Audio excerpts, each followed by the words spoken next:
Much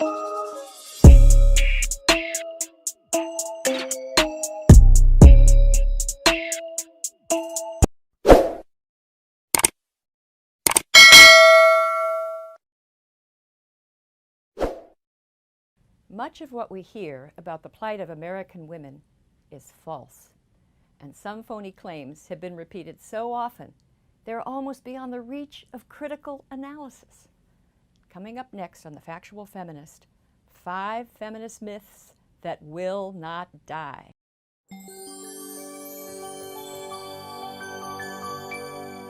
Myth number 1. Women are half the world's population, working 2/3 of the world's working hours, receiving 10% of the world's income, and owning less than 1% of the world's property. Well, this faux fact is routinely quoted by advocacy groups, by the World Bank, Oxfam, the United Nations, but it's a fabrication.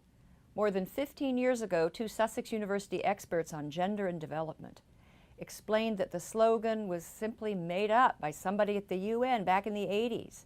And it just seems sort of right to that person. There's no evidence that it was ever accurate, and it's certainly not accurate today. In Africa, for example, Yale economist Cheryl Doss found that female land ownership ranged from 11% in Senegal to 54% in Rwanda and Burundi. Next myth.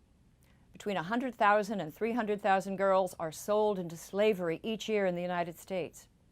Now, this sensational claim is a favorite of celebrities, journalists, advocates, politicians, both conservative and liberal, by the way. The source for the figure is a 2001 report on child sexual exploitation, but that 100 to 300,000 figure referred to children at risk for exploitation, not actual victims. And as one of the authors made clear in an email exchange that he had with the Village Voice, the actual number of children abducted and pressed into sexual slavery is, quote, a few hundred. That's still 100 too many, but they're not going to be helped by a 1,000-fold inflation of the number. Next myth. In the United States, 22 to 35% of women who visit emergency rooms do so because of domestic violence. Now, this claim has appeared in countless fact sheets, books, articles. It's in the Penguin Atlas on Women. They use this emergency room figure to justify placing the United States on par with Uganda and Haiti for intimate violence. Well, what is the source? It seems that several feminist scholars misunderstood a 1997 study by the Justice Department. The correct figure is not 22 to 35%, but get ready, less than 1/2%. Next myth. 1 in 5 college women will be sexually assaulted. Now, this incendiary figure is everywhere in the media today. The 1 in 5 figure is based on a survey called the Campus Sexual Assault Study. But 2 prominent criminologists have noted fatal flaws. It had a very low response rate, a non-representative sample of respondents, and an overly broad definition of what counts as assault. I mean, it included such things as attempted forced kissing or intimate encounters while intoxicated. Now, defenders of the 1 in 5 figure will reply that the finding has been replicated by other studies, but these studies suffer from the same sorts of flaws. Now, the best study that we have on sexual assault on campus suggests the figures are closer to 1 in 40, not 1 in 4. 1 in 40 is still bad, but apparently not bad enough for the activists. And now for the mother of all feminist factoids. Women earn 77 cents for every dollar a man earns for doing the same work. Now, no matter how many times this wage gap claim is decisively refuted by economists, including feminist economists, it always comes back.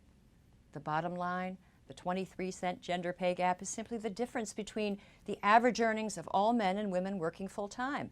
It doesn't take into account differences in occupation, positions, education, job tenure, hours worked per week. When such relevant factors are considered, the wage gap narrows to the point of vanishing.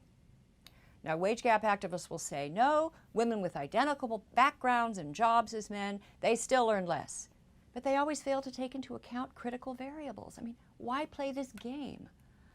Now, all of these reckless claims are nearly impossible to correct because armies of advocates, journalists, political leaders, they depend on killer stats to promote their cause. And I guess there's also an admirable human tendency to be protective of women. and stories of female exploitation are readily believed. But killer stats undermine good causes, and they send scarce resources in the wrong direction. My advice to women advocates: take back the truth.